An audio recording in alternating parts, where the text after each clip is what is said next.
Buenas, ¿cómo andan? Dos cosas. Uno, de repente respawneé en un pedazo de estudio. Tengo dos cámaras, o sea, estoy como un poco, me siento en la televisión. Y dos, estoy contenta porque estoy siendo constante con esto y el tema de hoy me divierte mucho. O sea, yo digo me divierte, pero en realidad son temas re catastróficos, o sea, son terribles, pero es interesante averiguar sobre el tema.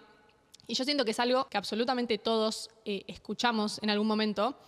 Y como habrán visto en el título, el tema es el fentanilo o la droga zombie o la crisis de los opioides. Como que hubo de repente un boom mediático en torno a esto porque es muy problemático y es muy terrible. Seguro hayan visto los videos en TikTok o en las noticias que de repente es la gente caminando por las calles o calles repletas y ciudades invadidas por gente con esta droga zombie que se llama así, después lo vamos a ir nombrando, pero como una de las cualidades es que la gente está caminando por las calles, vagando como si fueran literalmente zombies. Y de este tema, como lo que más me flashó, no solo es de por sí cómo funciona el fentanilo y las consecuencias que traen, que son terribles, y o sea, es muy terrible posta todo lo que está pasando, sino que aparte cómo arrancó todo esto es re polémico. Y la gente como que en los medios estadounidenses empezaban a decir tipo, echarle la culpa a México o a China o como echar culpa hacia afuera, pero es terrible y hay un montón de data muy, muy interesante y muy copada. Y creo que eso es lo que más me interesó de todo el tema. Así que, bueno, nada, empiezo a contar. Y para empezar a charlar, como dar un contexto a todo eso, me parece importante primero contar qué es el fentanilo. La cuestión es que es un opioide sintético que es parecido a la heroína, pero es 50 veces más fuerte. O sea, es muy fuerte. Y opioide sintético significa que es creado en el laboratorio por humanos, pero que imita o simula la forma de los opioides que se encuentran en la naturaleza, como por ejemplo el opio, que viene de la amapola. O sea, si vieron El Mago de Oz, la escena que Dorothy de repente está en un campo de amapolas y se duerme y esto tipo, bueno, medio místico de repente, porque la flaca estaba en un campo de amapolas que con eso se hace el opio, que, bueno, ya deben haber escuchado sobre el opio. Bueno, lo que sucede es que el fentanilo se une a receptores que tenemos en el cerebro que controlan el dolor y el placer. Lo que sucede es que el cerebro empieza a consumir eso y de repente vos tenés ataques de placer y ataques de emoción y ataques de serotonina y te sentís que estás vivo y que estás contento y que estás feliz. Pero claro, una vez que el cuerpo se empieza a acostumbrar a eso, ya después es difícil de replicar esas emociones sin recurrir a la droga. O sea, ya una reunión con amigos no te es tan emocionante o te sentís vacío cuando hacías cosas que antes te gustaban o te generaban placer o emoción. Y la única forma que tenés de mantener o de sentir esas emociones es a través de la droga. La cuestión es que así no solo te haces adicto físicamente, o sea, tu cuerpo empieza a necesitar eso y empieza a mostrar un montón de síntomas cuando no lo consume, sino que también, como otras drogas, es muy adictivo a nivel psicológico, porque obviamente que estamos diseñados para intentar evitar el dolor y que el dolor angustie, y que si de repente tenemos problemas económicos, problemas emocionales o mismo problemas físicos, porque en realidad esto arrancó como una droga para tratar dolor en cáncer o en enfermedades crónicas, vas a intentar todo el tiempo evadir el dolor. Paréntesis, claramente esta no es la alternativa, por si no lo entendieron hasta el momento. Bueno, ¿y qué es lo que produce? Como ya dijimos, te genera una sensación de euforia, vos de repente estás emocionado, te comes el mundo, después como que una relajación, estás más tranqui, tu cabeza no va a mil, disminución del dolor, disminución de la ansiedad, pero bueno, obviamente a largo plazo genera un montón de contraindicaciones, como adicción, evidentemente, dificultad para respirar, que esto después voy a profundizar un poco más porque viene de la mano con esto de parecer zombies, lesiones en órganos, insuficiencia renal, trastorno cognitivos, coma y eventualmente la muerte. Bueno, el fentanilo se vende de distintas formas y se puede conseguir de distintas formas. Está por un lado el mercado legal o el mercado farmacéutico, en donde un médico te receta el fentanilo cuando, por ejemplo, sufrís un cáncer o tenés un dolor crónico muy fuerte. Pero en el mercado de las drogas ilegales se puede conseguir de un montón de formas. En polvo, vertido en gotitas sobre papel secante, en envases de gotitas para los ojos, rociadores nasales o en pastillas parecidas a otros opioides recetados. Bueno, ¿y por qué zombies? O sea, ¿por qué se dice la droga de los zombies? Acá empecé a leer bastante el tema y como que hablan que en general los opioides tienden a generar este comportamiento físico. El problema acá, que ya lo voy a comentar después, es que el fentanilo aparece en Estados Unidos como una especie de reemplazo a la heroína. Pero el problema es que para llegar a esa sensación de éxtasis y de comerte el mundo y de felicidad y de no sé qué, necesitas tener dosis muy altas de fentanilo. Y la dosis alta que te genera esta sensación de emoción está muy cercana a la dosis letal. Entonces, evidentemente, estar cercano a la dosis letal produce consecuencias en el cuerpo, como por ejemplo que la respiración va más lenta, porque se inhiben ciertas señales que le dicen al cerebro tipo respirá. Entonces la persona no tiene la necesidad o el reflejo de respirar automáticamente. Por ende, respira menos, tiene menos oxígeno en el cerebro. Esto se conoce como hipoxia y puede generar un montón de cosas. O sea, te puede llevar a un estado de coma o generar daños irreversibles en el cerebro. Y bueno, evidentemente en algún momento puede causar también la muerte. Entonces, esta hipoxia y la inhibición de otras cuestiones neuronales básicas para tener una motricidad normal, moverte como una persona normal, están inhibidas o están como un poco atrofiadas.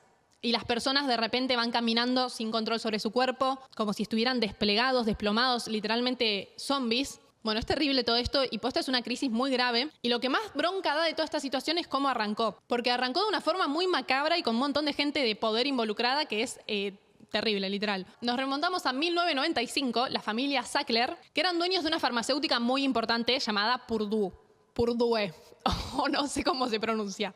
Y ellos, con su farmacéutica, fueron los que inventaron el Oxycontin, que es una pastilla de la familia de los opioides muy adictiva. En Estados Unidos, cuando una farmacéutica genera o crea un nuevo medicamento, tiene que pasar por una serie de pruebas, evidentemente, y son controladas por la FDA. O sea, ellos son los que determinan si el medicamento es apto para que salga a la venta, que se ha dado a pacientes enfermos. Prácticamente controlan la distribución y controlan absolutamente todo lo que tenga que ver con ese medicamento. Y esta pastilla de opioide se sabía que debía ser utilizada nada más en casos extremos, como ya nombramos antes, cáncer o dolores crónicos muy fuertes. Porque tiene una tasa de adicción muy fuerte, entonces solamente reservado a casos extremos. Pero obviamente que a la farmacéutica le convenía que se vendiera a rolete la pastilla y que no se excluyera únicamente a casos extremos. Lo que sucedió, como ya se deben estar esperando, lo voy a leer porque es un poco largo.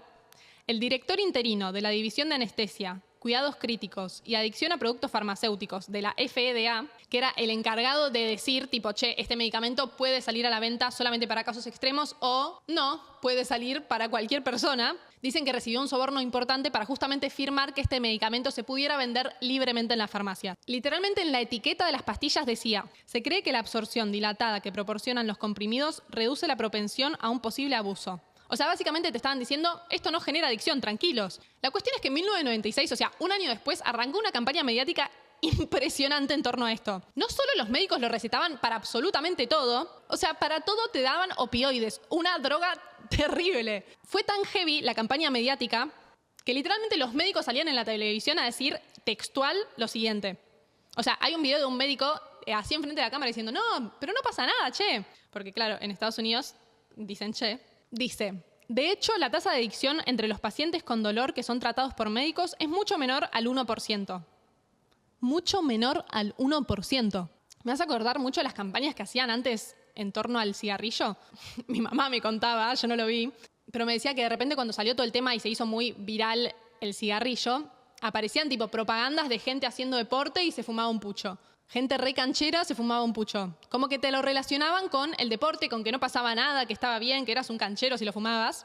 Y el cigarrillo es terrible, pero el fentanilo es como que ya directamente no tiene sentido. La cuestión es que evidentemente fue un éxito y todos los médicos lo recetaban. Se convirtió de repente en el medicamento más vendido en Estados Unidos y en 1999 vendían aprox 20 millones de dólares a la semana. La familia Sackler, que era esta familia de la farmacéutica Purdue, se estima que ganaron 35.000 millones de dólares. 35.000 millones de dólares. Y según Forbes, eran hasta más ricos que los Rockefeller. O sea, los flacos literalmente la vieron, se recontracagaron en la gente y dijeron, bueno, vamos a ser adictos a todo un país. Cuando se descubrió todo, que estaba todo medio toqueteado, lo único que hicieron fue cobrarles una multa que era absurda en comparación a lo que habían ganado.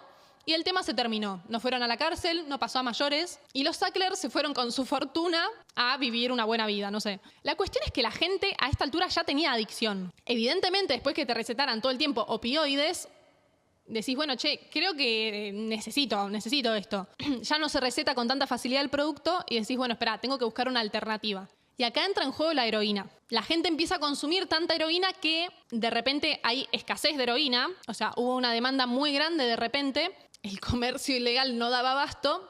Y dicen, bueno, espera, busquemos una alternativa como reemplazo de la heroína que la gente pueda comprar. Y acá es donde entra con fuerza el fentanilo. Al ser tan fuerte se podía diluir en un montón de cosas y se vendía así a rolete. Y como ya dije antes, el tema del fentanilo, más allá de todo lo que sucedió que fue terrible, de repente es literalmente haber hecho adicto a todo un país y generarles una dependencia que, no sé, es como que me da mucha bronca porque uno confía en los médicos, ¿no? O uno va al médico buscando una solución a un problema en específico y de repente que te genera una adicción que te va a durar toda la vida y que te va a acompañar y que posiblemente, si la llevas a un extremo, te arruine tu vida, tu familia, tu todo, absolutamente todo. Y el fentanilo es tan peligroso y genera tantas muertes, por esto que comenté hace un rato, de que para alcanzar esos niveles de euforias que uno está acostumbrado con la heroína, o sea, yo lo digo, evidentemente nunca probé ni fentanilo, ni heroína, ni nada, pero se dice que la heroína es como que necesitas menos para estar eufórico y sentirte bien, y con el fentanilo es como que tenés que llegar al límite.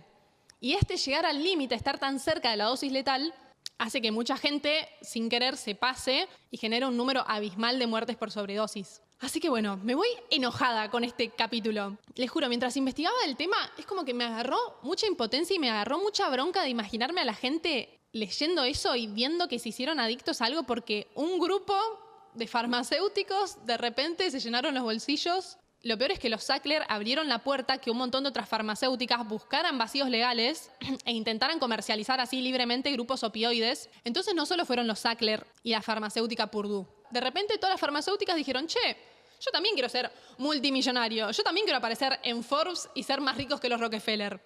Entonces empezaron a buscar eso, vacíos legales y formas de meter y de sobornar a distintos médicos para que recetaran sus medicamentos. Yo vi una película del tema con mi abuela, no me acuerdo del nombre, igual era tipo, no era documental, era medio falop, ni la recomiendo, era malísima. Pero ahí es cuando dije, che, ¿esto será verdad? Y empecé a investigar sobre el tema y quedé flayada. Así que nada, gracias por escucharme. Nos vemos pronto. Síganme en mis redes sociales, Almendra Veiga, que subo reels prácticamente todos los días, y en TikTok, almendrada.books. Y bueno, evidentemente síganme acá en el podcast y pueden tocar la campanita así se enteran cuando subo un nuevo podcast. Gracias, chau.